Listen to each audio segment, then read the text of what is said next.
ladies and gentlemen, welcome to a new episode of the No Host Bar Crew.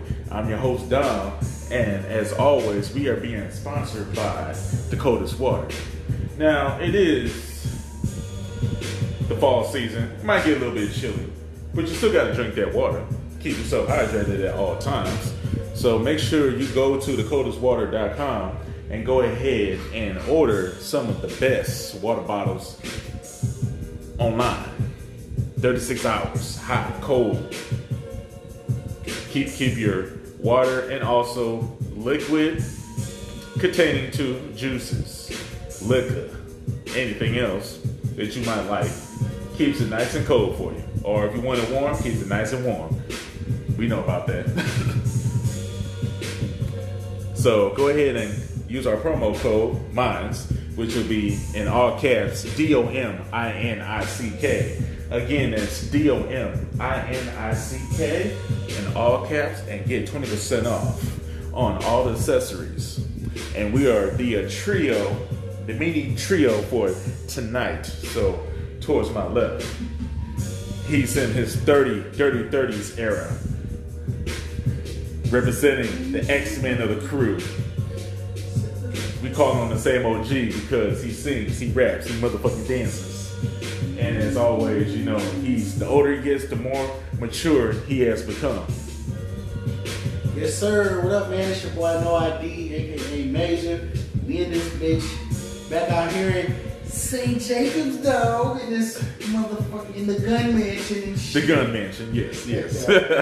So to the left, we are recording at the infamous The Gun Mansion. The gun mansion. The Gun Mansion. But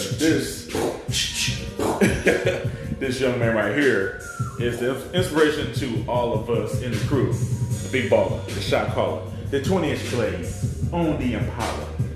We call him the sergeant of the crew, so you gotta stand up and salute, representing Arkansas, countryman of the crew, the one, the only, yours truly.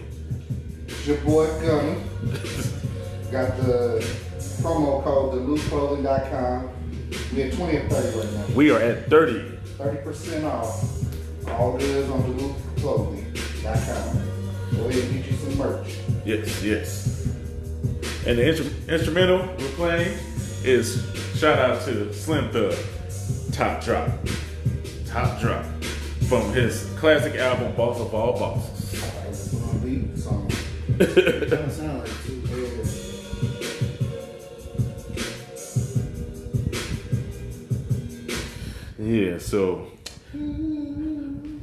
So welcome to a new episode, and just want to say, how's everybody doing? Good. Coolin', man. Coolin'. As soon as you're talking about music, you gotta check out that Michael album from Killer Mike. Yes, what you think? Oh man, that shit's dope. I ain't listened to too much rap, so I can't really sit up here and give what I'm about to say, but I think it's a hot ass album. I can't say it a year or whatever. Yeah. Because I ain't really paying attention to all the music.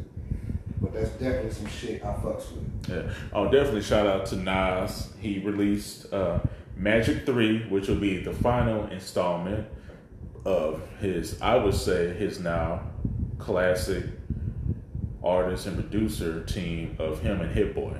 So, Hit Boy, we appreciate you for bringing Nas back in a new way where he can still be storytelling.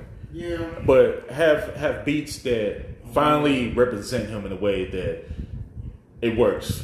Yeah. Not to say I heard a handful of songs out Yeah. of it. It was cool. I was like, it's giving typical Nas like boom bap shit, and it's just like, I'm not saying I didn't like it, but I just felt it's like, as far as Nas goes, it's like,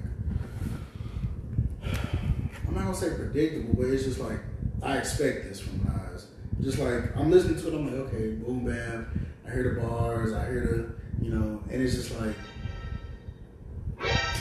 Nas, this was like, I don't know, bro. I guess cause like when I compare him to like more recent storytellers like a J. Cole or a Kendrick or some shit, and I'm just looking like Nas's shit really just kind of stays in his box. Yeah. It don't really like J. Cole could switch it up a couple times, like switch up the flow or the cadence of what he's saying, like yeah.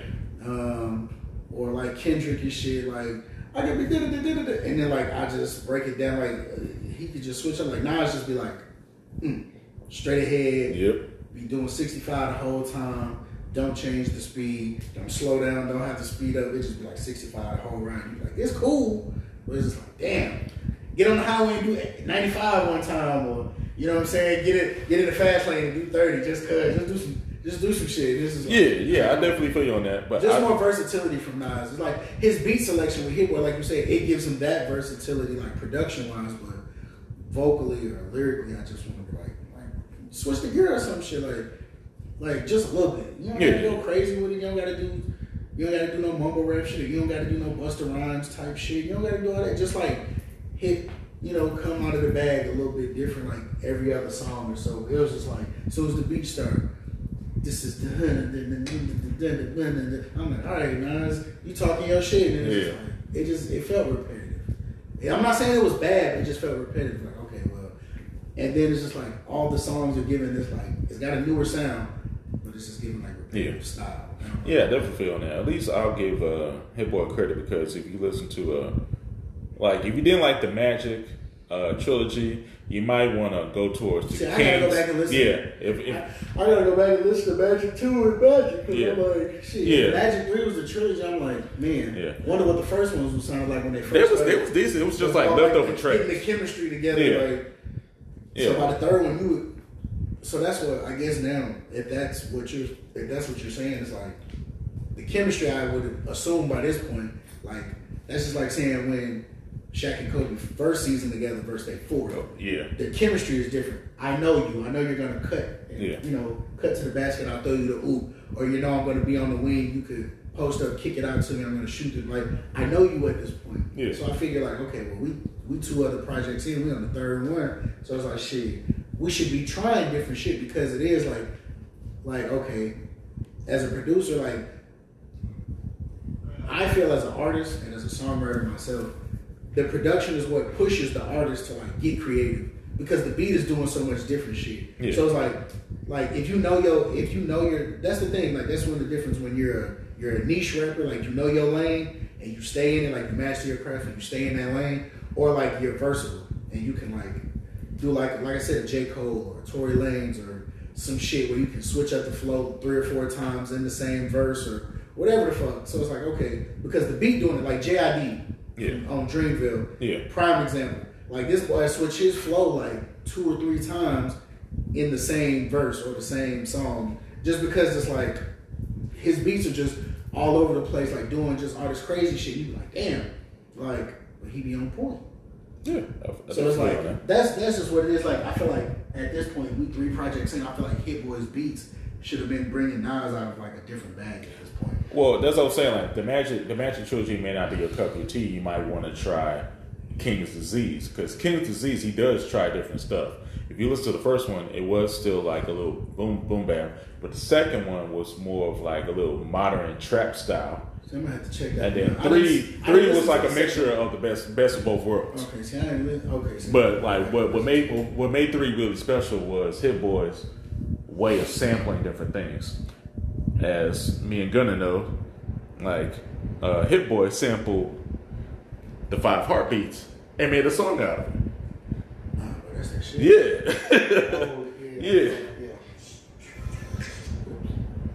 Yeah, so it's like his sampling, the way he was sampling stuff, it was like, you made a sample out of that, and you made a beat containing to that. Okay, I can fucks with that. Cool. But yeah, I definitely agree with you with that. But if it's not your cup of tea, that's cool. It's great. But if you're looking for a good, solid R&B album, I definitely recommend it. But what I would like to discuss before we get into our main topics is Diddy. So Diddy, his music or his personal life? No, just his music because he just finally came out with his album, Off the Grind, his official R&B album, and actually listening to it. Is that what it's called? Off the Grind? Yeah, the Love album. The Love album, Off the Grind. Okay. And he just recently did an extended version, which is like the tracks that he did put out earlier that didn't make it on the final cut that he added back on there. So listening to it, I was highly impressed because one, Diddy was able to take the current music that we're listening to, but also,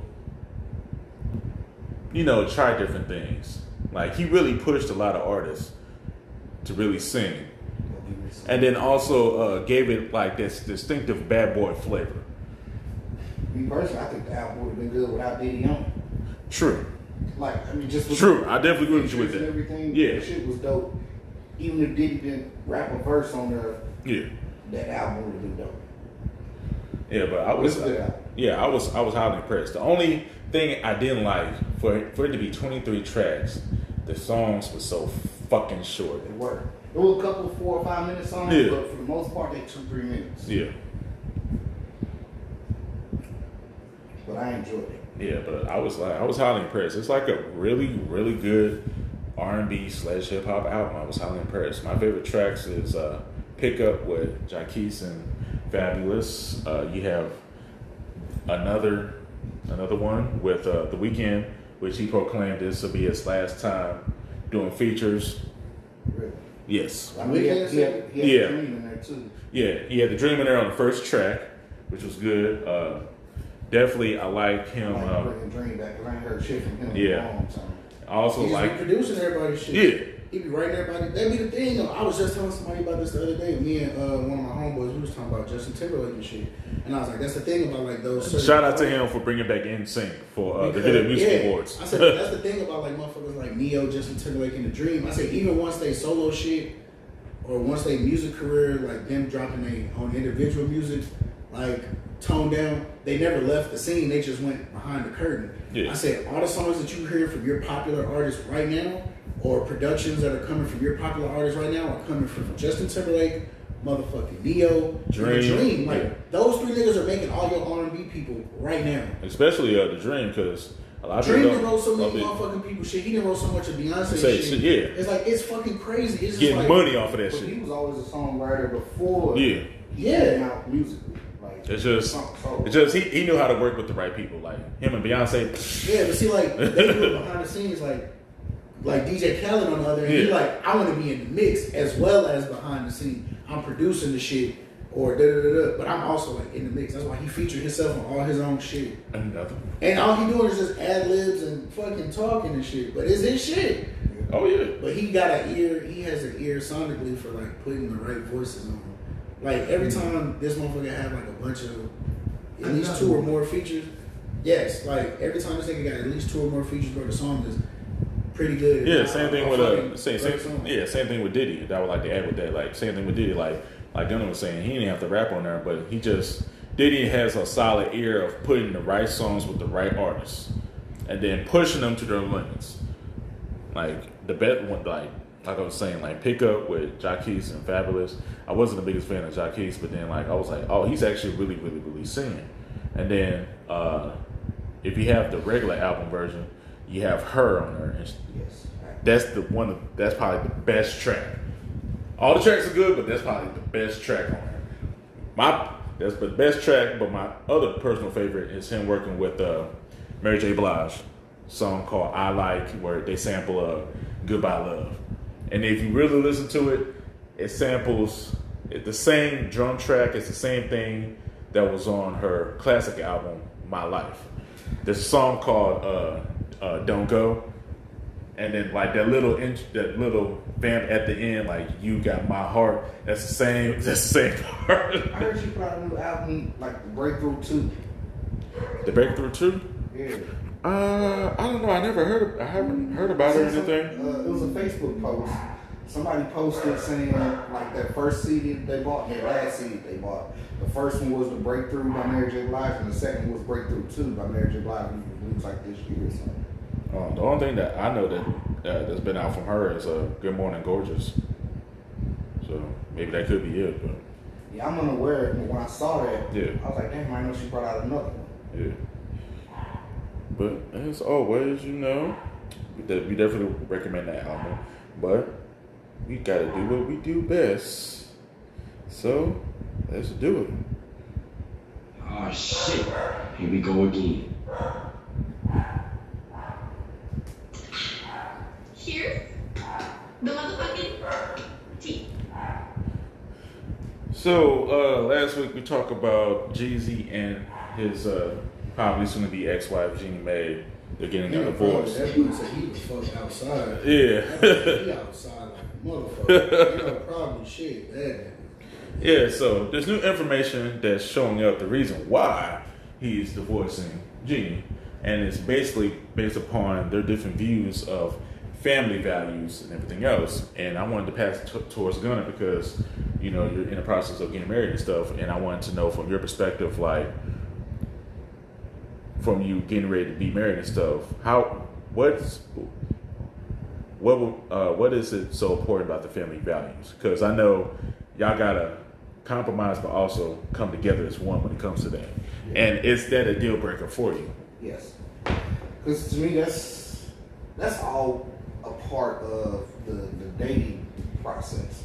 When dating someone, those are things that you find out about that person, or their morals, their family values, especially if those are things like that you value yourself.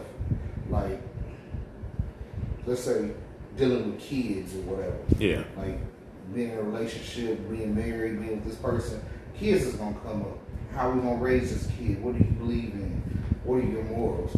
Because all of those things are gonna come up when, let's say, the kid arrives. So in that dating process, those are the questions you ask. Like, what are your views on discipline? What are your views on structure? Yeah. Like,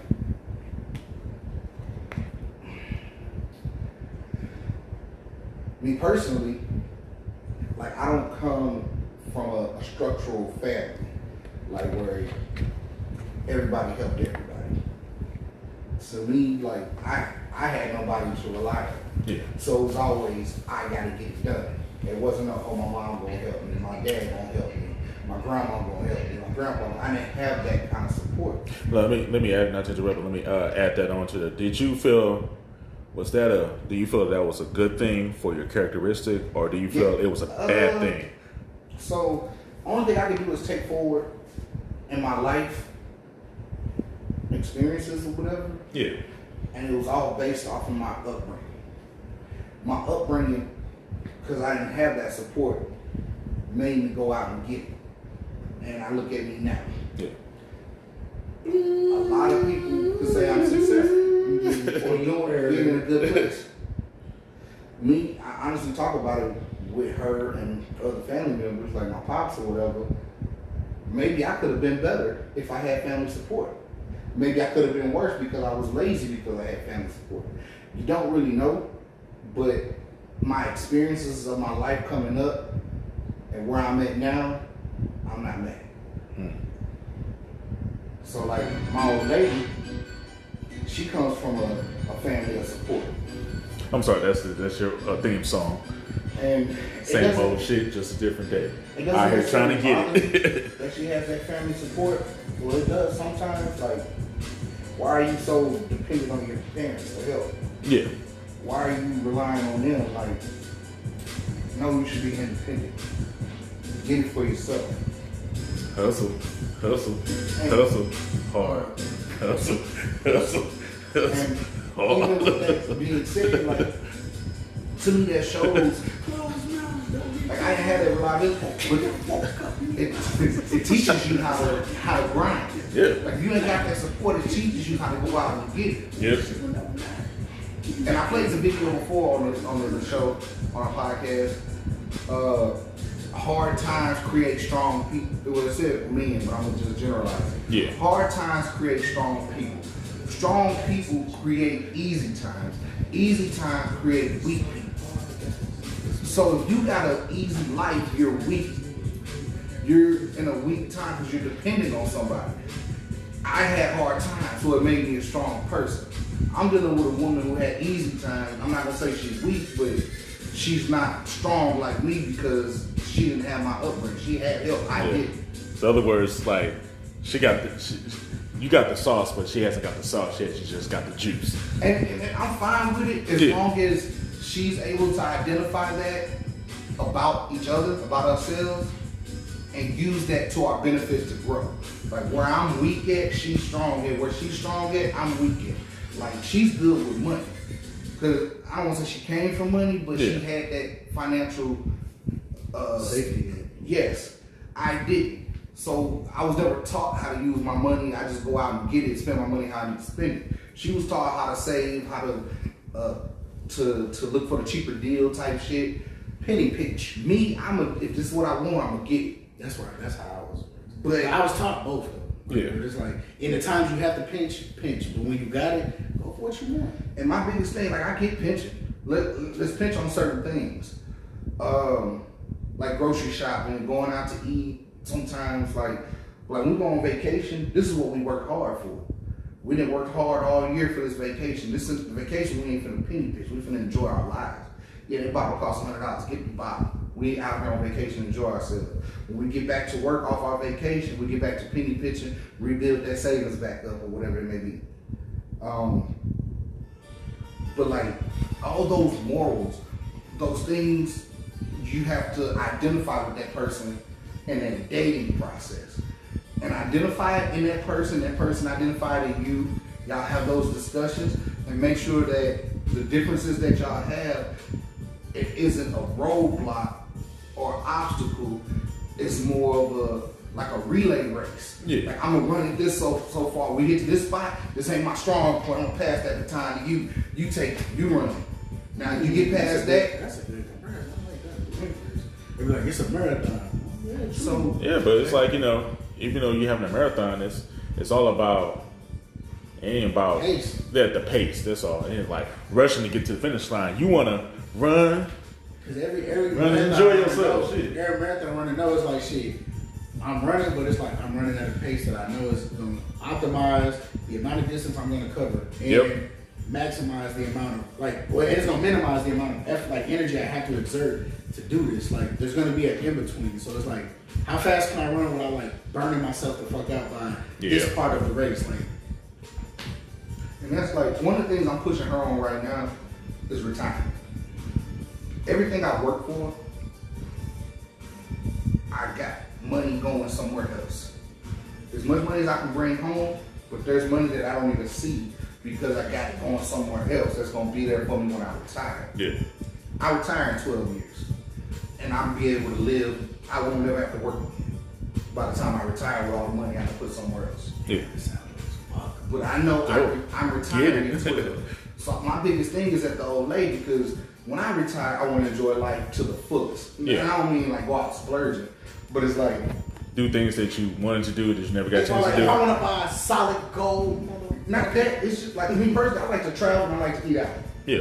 So if I want to eat tiger, nigga. We had the tiger tonight. like there's this restaurant in Vegas that serves this gold steak or whatever. Oh yeah, I heard about that. So let's say retirement come and I see something like that. Oh, this restaurant offers this. Like, damn, I want to try that. Damn, it's in Vegas. I'm not working. Yeah. It was like being retired. Hey, we're gonna catch a flight to Vegas this weekend. But I need her, because she's still gonna be working. And I'm trying to get her to the point of preparing for retirement. Like she also dealing with an older nigga. Like I'm 5 years older than my old lady. So I'm that much more ahead of her career-wise. Yeah. So, hey, look, I'm retiring in 12. 12, once I'm done, and I'm finna enjoy my life. Because one, ain't no telling how long I'm finna live. So I retire at 50. I could die at 55. I could die at 52. I might live 70, make it to 70. But from the time I retire, I want to do the things that I want to do. I can't do the things that I want to do because I'm obligated to a job or whatever. And I'm trying to get her to that point, like, hey, put more money to your pension or whatever. So when it's time to retire, we can go. The only option with her, like she's a nurse. So I told her the only thing I could do that would help on both ends with traveling and you still working, if she went into traveling nursing. Yeah. And I just travel with her. Yeah. That way I still get to travel, she still gets to work, and it's still a middle ground. Yeah. But all of that is part of the dating process that before you get married. And don't get me wrong, dealing with another person, that person's not going to be perfect in a sense. They're not going to be what you want 100%. it's gonna take work and effort, and that's where that conversation comes to say like, okay, this is who I am, this is who you are. What is our goal? Can we work together to get to those goals? And if that answer is yes, then we straight. But that's the conversation, because I don't know Jeezy's situation. Like you said, the family values. Yeah. That's something that should have been discussed before marriage. True. Now I understand being married, there's still divorces and shit, certain things come up. And that's just, it's all to me communication and willing to work through. Yeah. So like Jeezy, for an example, I don't know specifically what the family value is, but her family values is different than his. Yeah. That's a conversation they need to have. And if it's that important to him, she needs to decide, A, okay, I understand how important it is for you, and I will do what I can to make that work. Or B, no, that's too much for me, I can't do it. Yeah. Because if you can't do it, there's no sense in faking the funk, because it's just going to ruin anyway. Yeah. So do you feel divorce is the best option? Do you feel they need to go ahead and try to work it out? Because they did take those vows.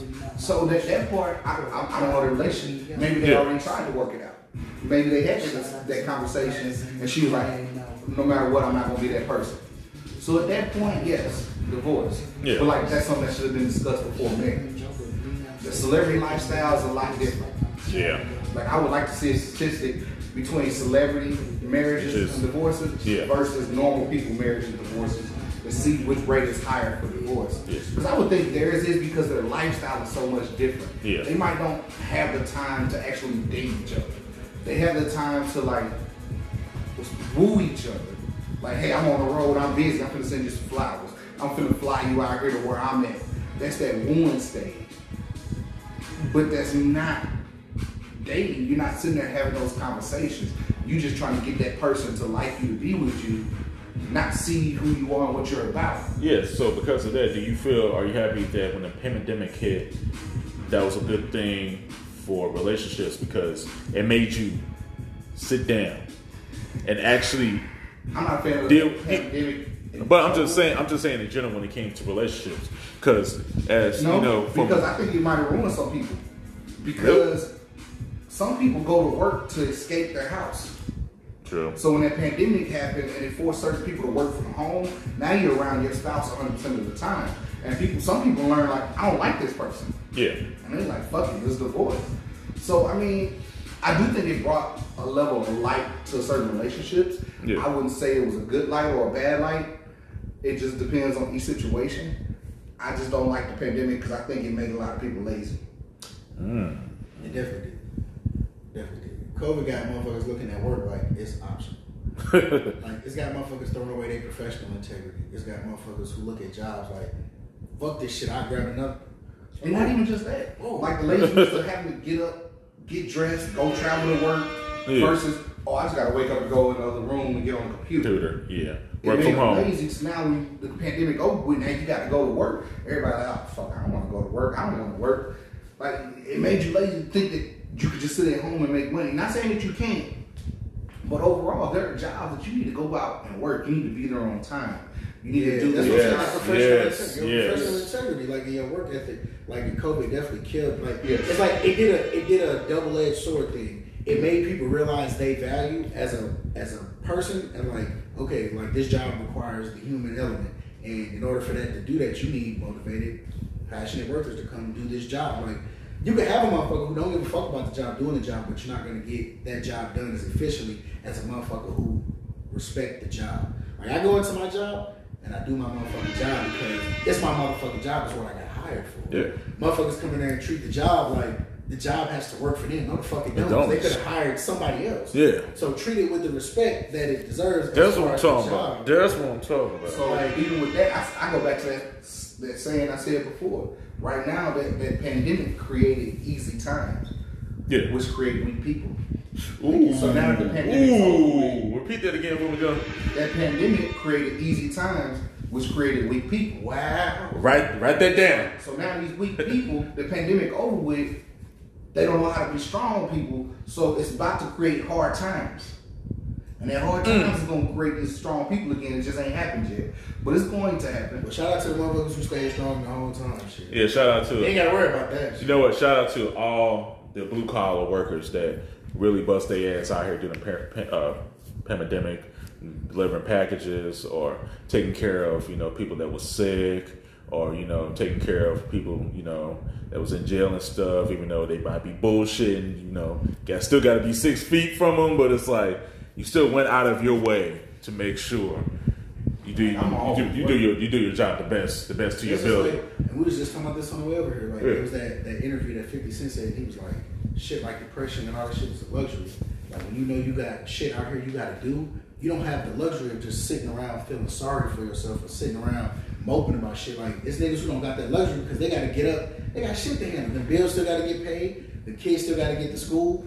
Like all of this shit, like you still gotta pay for this, like this shit you gotta do, like responsibilities, like killing it tonight. We killing it. That's a big thing. I have a conversation with my old lady, and I'm probably use it the way you just said it, because when situations arise, like I've said it to her a couple times, stop bringing me problems. Like I don't have the luxury of depression and all this other shit. I gotta go out and get it. Yeah.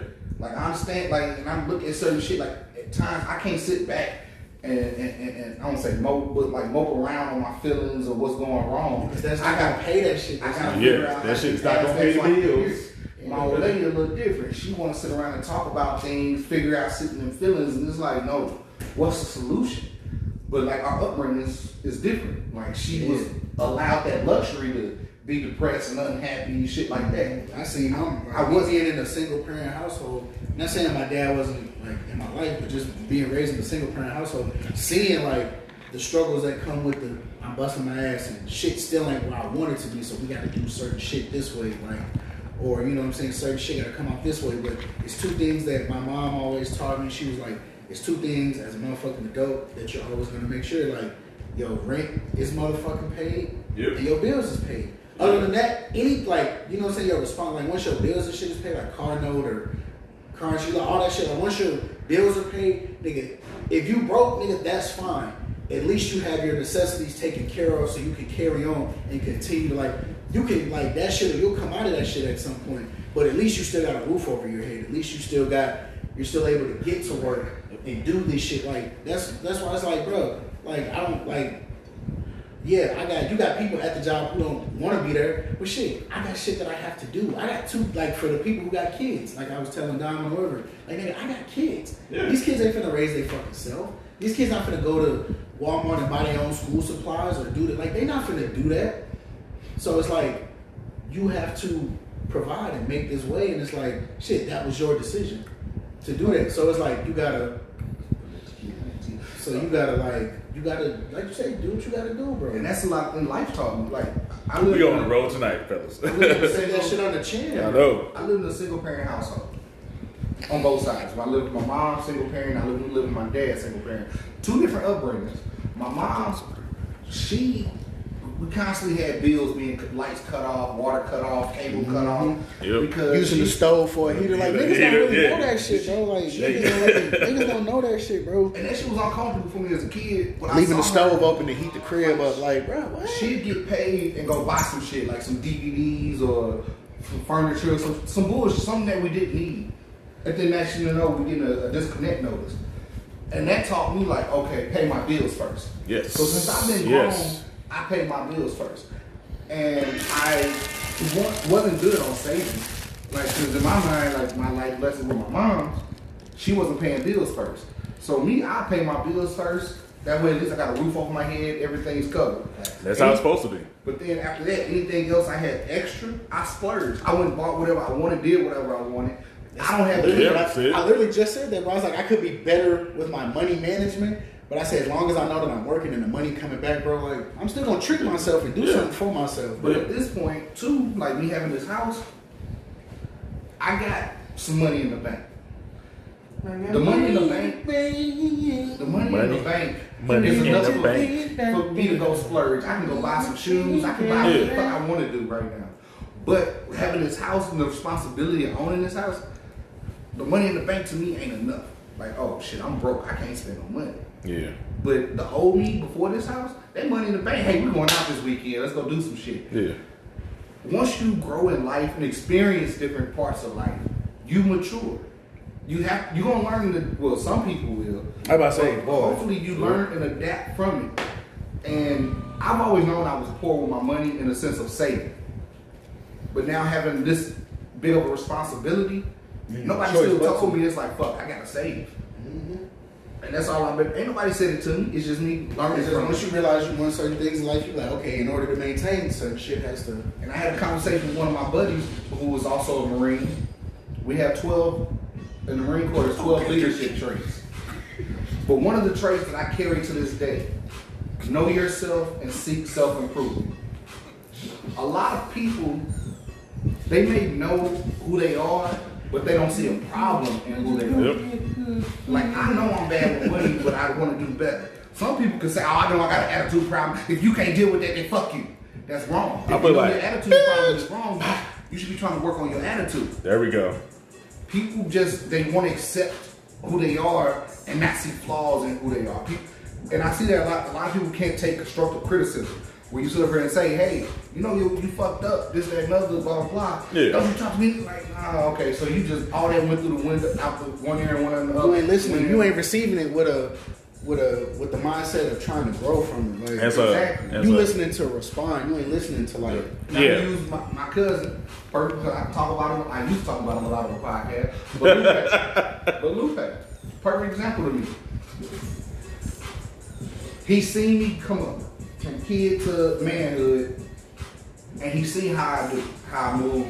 So when I give him advice, like, hey bro, don't do that, you should do this, and the motherfucker does exactly the opposite, I don't know what the fuck you doing. And then at the end of the day, it'll blow up in his face, and he like, yeah, you were right. Some people can't take advice. Oh, well. No matter how much you preach to them, no matter, they can see you go through the mud, walk this path, and fall into a sinkhole, make it out of it, and be like, damn, bro, you made it through it. And then motherfucker going the same thing, hey, stop, don't go that way, go this way. Then, fuck you, I'm gonna do what I wanna do. You forcing yourself to struggle when you don't have to. Like, people can't take constructive criticism. Like, if somebody care about you, like, I don't take advice from everybody, but if somebody who I know cares about me and is telling me what I'm moving, how I'm moving is wrong, and to do it another way, they obviously know better than I do. So I listen to that. So I go from personal. I'll make it quick. I go from personal experience, like when y'all was giving me advice. Yeah, I was about to put it out there. So it's just like, like I probably should have listened to y'all, but at the same time, I'm gonna say right now, I'm not gonna say I'm glad I didn't, but the lessons in not listening to y'all have amounted more because it's like, damn, this is shit I probably would not have caught on to later, probably in a situation where I probably wanted to keep, but I probably would have made those mistakes then. But I'm gonna say this. Yeah. A lot of lessons are better learned the hard way. That is true. And it's I've learned a lot of lessons the hard way. It sucks. But let's say I learned that lesson the hard way. And I learned the hard way how much it hurts. Because I care about you, I don't want to see you go through that hard way. Yeah. Hey bro, don't do that. Do it this way. Because I did that. And it hurt. It was a lot. Yeah. I don't want to see you do that. I'm helping you. I'm trying to give you that game. But it all just depends on where they mental is at as far as like. So like me, I wasn't there mentally. So it's like, I hear y'all, but it's coming off like big brothers and dads like dropping a lecture. So it's like, so damn, when it happened, he was like, damn. Because every time me and Michael Stein have a kind of like, when I told him about like, he was like, bro, I told you with your last situation, bro, you shouldn't have jumped into that situation. When you first told me how you came across that situation, I told you don't go that way. And I was like, well, bro, and then got to explain it to him, and it was just like, well, bro, I was right. And I was like, yeah, you was, but that situation right there done taught me so much in the last 3 years of my life that I probably would have missed a lot of those things. But see, that to me personally, I call that being a selfish person. Not saying you're selfish, but in a general sense, somebody who cares about you, trying to give you the game. Teach me the game, ghost. Because at the end of the day, if Dom sat up here and said, hey, Gunner, don't go over there and grab that cactus. That shit's gonna hurt, this, that, and other. I trust him enough to know not to fucking go grab that cactus. At this point, I'm putting my personal shit aside. I'm putting some trust in him because he's been down that road, like buying a house, credit, shit that we probably don't know shit about. But when that person who is a specialist in that, let's say credit or realtor, mortgage person, you're gonna go seek advice from them because they know how to maneuver through that part. So like, hey, I'm trying to buy a house or I'm trying to build my credit. Am I gonna do what I want to do, or am I gonna listen to the person who knows about that? I'm gonna listen to the person who knows about it because I'm not trying to fuck it up. I'm actually trying to do better. So with that, you more, as you say, with trust, and you're pulling aside your ego and your pride. Now, no ID when it came to you and stuff. It was Did just you? more No, so no. about- Let me ask you this: was it when we gave you advice? Did you truly trust us, or was it more of your ego and your pride kicking in? It was more of just like my immaturity and just. That's exactly what I was gonna say. It's immaturity. And not just you, just No. Look, but see, that's the thing of like getting older. You really have to. That's why I said, bro, it's crazy. I literally was just saying all this shit on the way over here. Like, if you really want to mature and grow, you have to do that behind the scenes work. Like, you really gotta sit and be like, where did I fuck up? What I did or didn't do? And you have to ask those uncomfortable questions. You're like, bro, like I said, I wasn't perfect.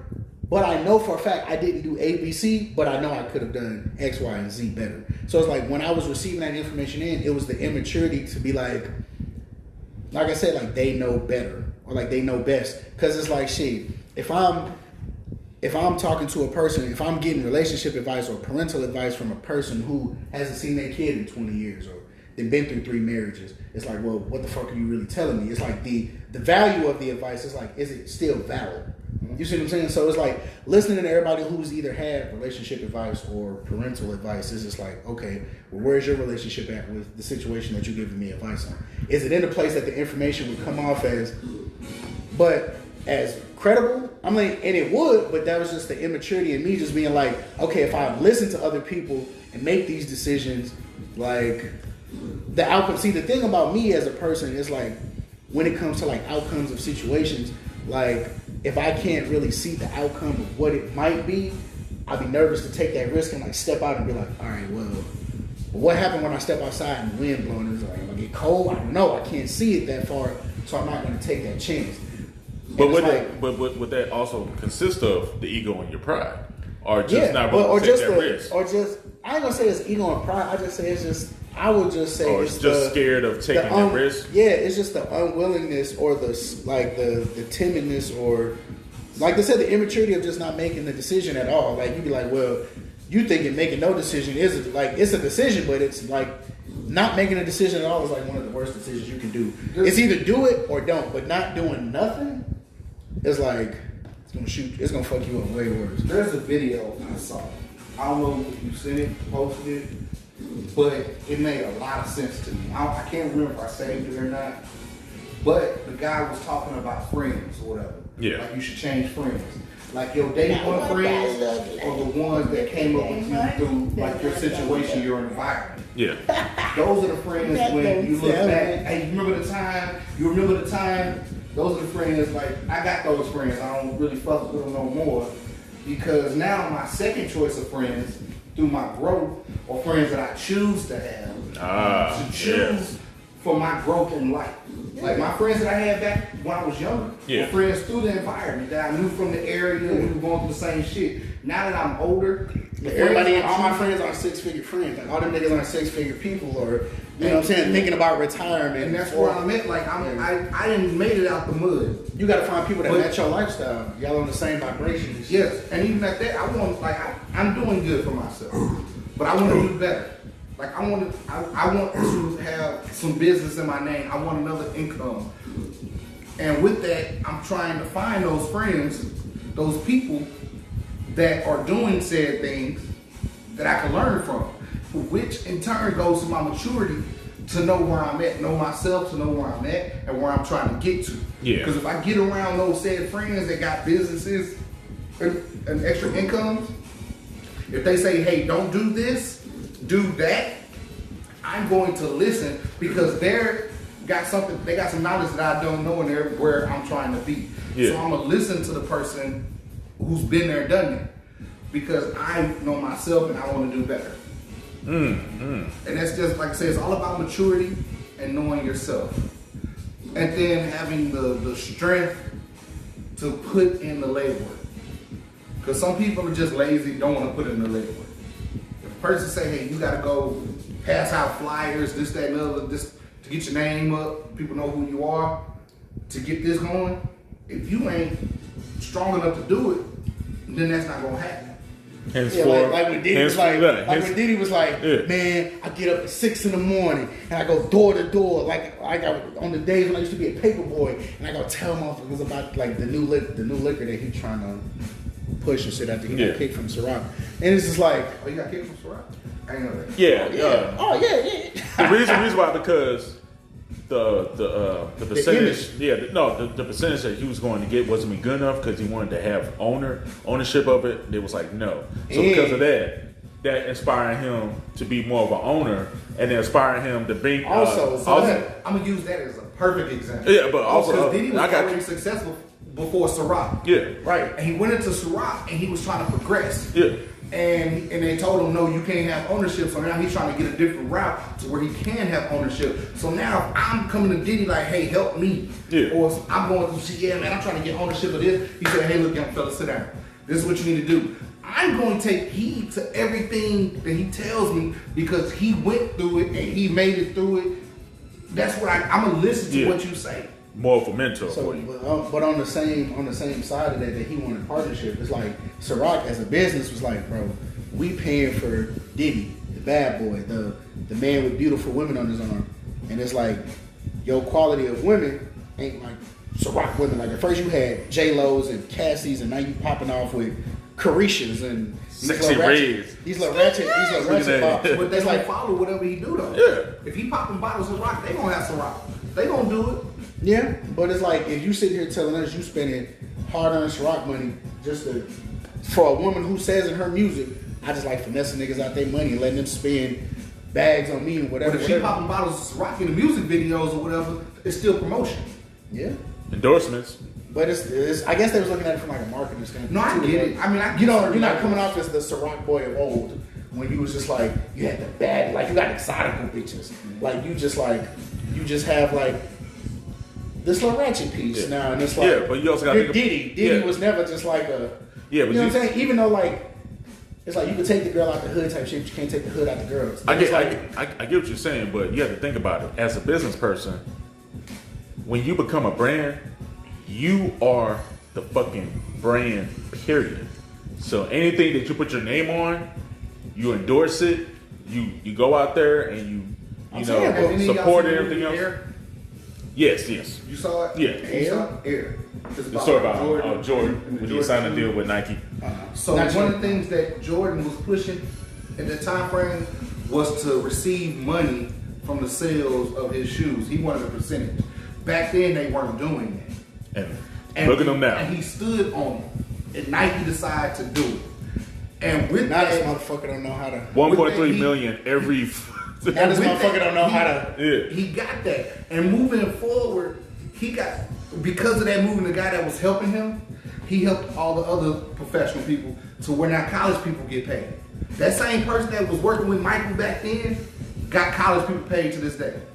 For that shit. And then also think about it. If it wasn't for Jordan's endorsement with Nike and taking it to where it is right now, Barkley wouldn't be they had Patrick Ewing, fucking Pippen. Anything worth achieving, fucking LeBron, fucking Kobe shit. If it's some shit that's easy, then you probably shouldn't be doing it. Like, so sometimes you have to put in that hard work. And that's what we're at lazy times right now. People ain't trying to put in work to get what they want. Yeah, like it's easy to call off work. Yeah. It's hard to work 4 extra shifts on top of your regular shift. And get that overtime. And trust me, like all of us, we know about that shit. Like it's easy working overtime. It's easy to fuck hoes. It's hard to sit on the couch with your significant other and talk about the shit that's been killing y'all for the last 6 months. Like, ooh, that's what I'm talking about. We is fucking killing it tonight. Tough, God damn. But that just you just gotta. the harder shit is usually, like you said, the shit that you'll appreciate more down the road. Yeah. And it's more valuable in the end. But also, I go into people with that too. Because men and women, two different things. I mean, two different people, entities. As a man, we want women. Yeah. Women, they want something. I can't really say what they want because a lot of women, they say you ask 100 women what they want, you'll get 100 different answers. You can ask 100 men what they want, you're probably going to get 90 of the same answers. Men, we know what we want. We want women. These women want something from men, exactly what it is. I don't know if it's the attention, dick, whatever it may be. Nah, ain't none of that. It's more of being taken care of because I get up. So that too. So with that being said, we as people, it ain't that because we could go into the next topic with this. We go. I got you. We gonna say that. Yeah, we got you. I got I'm you. gonna go through me like my buddy Isaiah, and I think Lupe too. Shout out to you, Isaiah. I haven't heard from you in a minute, but shout out to you, bro. He called me the other day. I called him back here and now. But either way, he used to get at me like, man, why you ain't holler at that old girl? And my answer was, I did. I talked to her. I found out that she was lazy. She don't want to work. She ain't got no car. She live at home with her parents. That's not somebody I'm trying to stick my dick in. Like, my dick is higher value than who she But is. it's that same. Hold on. Repeat that again. My dick is higher value than what she is. I'm out Hey, here grinding. followers, write that shit down. I'm out here grinding, trying to make a living, do shit good, and for me to turn around and fuck a bitch who ain't doing shit, and that'll fuck around and live off of me, you ain't worth my dick. You ain't worth my time, effort, energy. Got the game none fucked of that shit. up. So like that's why like, when I say you gotta talk to females and see where they at. Yeah, she got a fat ass. Yeah, she might be the cutest bitch on the block. But if she ain't doing shit with herself and you trying to do shit, she ain't the one for you. Woo! Hey Gunner, I need you to repeat that one more time for the followers. Let them know, man. Cause you killing it tonight. You was killing it tonight. Like you can look at the baddest bitch on the block and you can have a chance of her. But if she ain't trying to do shit for herself and you are, leave that bitch alone because she ain't gonna do nothing but bring you down. She gonna drain your pockets. She gonna hurt you. All you gotta do, cause she gonna leave you for the next motherfucker. I'm about to say, better it than be you. them same women that be like, but it be the same women, those same type of women who look down on niggas like, bro, you still stay with your moms or you don't have, like, I got my own everything, car, crib, whatever, and you don't got your own everything. I'm like, but how are you maintaining that? Henceforth, TLC, no scrubs. But no, the one movie I like, I watched it, I liked it, I hated it, liked it at the same time. Taraji P. Henson was a Tyler, I think it was Tip. What you talking about? Acrimony? Acrimony. Like she invested in this nigga and he had dreams. He was trying to get his shit out off the ground. And then she left because she couldn't do it no more, got with the next bitch and popped. And he blew up. And He broke her off. Yes. And it still wasn't bro, enough for her. Here go the check for everything that you invested. Still wasn't enough for her. Nah, bro, because you're giving this, it was just like, you're giving this bitch the lifestyle you promised me. At the same time, she was a woman that was dating him from back then. Like I say, your day one friends. That was a day one girl. He met a bitch that actually believed in him and promoted him. And he got to her and he got to where he was trying to be. She wasn't trying to do that. Yeah. She wanted the lifestyle. She was but she didn't want it. But the She was funding him though. Who? The wife. The wife. Taraji. Yeah. She was funding him though. True, but she didn't put in enough work compared to the other woman. She supported him. It was more of like an emotional type of situation. Now, Taraji P. Henderson, she did her part. Like, he trying to get shit off the mud, and all she doing is working out-end jobs. When the chick that he met, secondly, the one he was cheating on her with in the first place, he never cheated on her with her. Well, at the very beginning, yes. Yeah. But she was in a place that he was trying to get to. That's why he went behind her. I mean, that's why he went and followed her, because you were where I'm trying to get to. You were somebody from where I was at. Ooh. That's why I said the old friends. Your first set of friends are somebody from the past in the same environment where y'all talk about the remember the time shit. You need the second group of friends that where you're trying to keep that's in the same boat as you. He was over here trying to do what he was doing. And he met that woman. Yeah. And he was even still trying to be faithful to his wife. Yeah. The wife, whatever did this, that, and the other, blah, blah. And then he was homeless. But that girl came and got him. And still had his back. And she got him where he was at. And he did everything that he was trying to do. And not even just to be bullshit about it. Like I respected about in that movie that he bought her house back and he broke her off a piece of change. Like this is all the money you just spent on me. Thank First you. of all, I bought your house back. Thank you. That And ain't here you included go. in the money that I'm finna give you. Yeah. I'm buying your mama house back. Yeah, Taraji. And I'm breaking you off this. That nigga, that was good shit. And I probably would have done the same shit. She just wasn't Accepting patient of it. enough to stick around and let it happen. But then that's the same question, like, how long? What if they would have ran out of, like, clearly they ran out of money prior to, so it's like... But it shouldn't. But it wasn't that she gave up on him. Now, I'm going to say men and women are different. I don't know if I said it on the last podcast. Like, a man, once we make our mind up to be with a woman, yeah, I did, because you asked me about my fear of marriage. Yes. Women change their mind based off of their emotions. She's not happy. Therefore, she don't want to be with him no more. He still wants to be with. He still got the same game plan he had since day one. He ain't switched up. She switched up. Not him. So when you say how long is enough until it's over with, that's when it's enough. It's never about the Once time. you It's choose always to be about with the that effort. person, Now don't get me. I get certain things like motherfucker. If I'm married to somebody, a female, and she get off in drugs, I'm gonna do everything I can to help her. Now, will I divorce her? Maybe not. It might be a point where we have to live separately because you're stealing everything out the fucking house. Like, I'm a vet putting you in some rehab, this, that, and other. I'm finna go through this with you.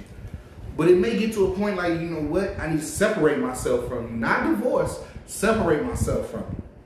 Because right now, you breaking me down too much. Yep. But it's not saying I'm giving up on you. I just gotta separate myself from you. That doesn't mean divorce. But people are, I don't know how to say it. But at the same time, I'm talking a lot of shit as far as shit I don't know. Never been married, never been through hard times through marriage. And this shit still rings in my head from the one podcast where DJ was there and Lupe was there after the situation with me and my old lady. Yeah. And they both were on my head about when we went through the same shit, you was telling us to leave. Yeah. Telling us to leave. And I told you I was speaking from a single man's perspective. Yeah. I was single. I got rid of people because this, that, and the other. But now I'm in love and I'm planning to get married, spend the rest of my life with somebody. Now, the situation happened and we're going to counsel, we're working through it. Yeah. And then so the advice I gave you was advice from a single man. And then Gunna, we had a private talk and I asked you, I don't know if you remember now, but I keep that close to me. I've asked you when you told me your situation and I asked you if she's willing to take accountability and responsibility for her actions, would you be willing to still be with her? And you told me yes. That's what made me trust you, and I've stuck with you ever since because I know you, and I know people fuck up. We are not perfect. We are imperfect people. We try every day to be the best version of ourselves. Yes. And if you truly, and I repeat, truly, it's more about, it's not about loving somebody, but being in love with somebody. Because once you're in love with somebody, you're going against the grain. You're going against the grain of friends and everybody else. Not more of just like fuck what you're saying, but more of like I believe in her. I trust her. I want her to. I believe in her to the point where if she's willing to put in the work, I will put in my effort to, bring her up. Because when you, as us men, when you hook up with a woman, it's not about what she wants. We bring her up to what we need. I like that. Because I'm trying to bring her up to what you need, not what you want. She's a good woman. Yeah. But at the same time, trying to move forward in life. Yeah. I need something from her. And most women are not ready to have wisdom and guidance. And from us, one of the most important things when it comes to us. They shit thrown in their face. Exactly. They can't take constructive criticism. Yeah. You can't tell them, hey, you're moving this way, but if you move this way to be better. Oh, so what you saying? I'm wrong. I'm fucked up. That's not what I said. Women, they can't take constructive criticism. Whenever you say something against their character, they hear the negative. Yeah. They're not focused on the message. And on that note, we're gonna take a quick break. Because I'm trying to make sure we on time and everything else, but we're going to take a quick break. But after these messages, sorry. There we go. Bye, niggas. this. Boom, boom, boom, boom.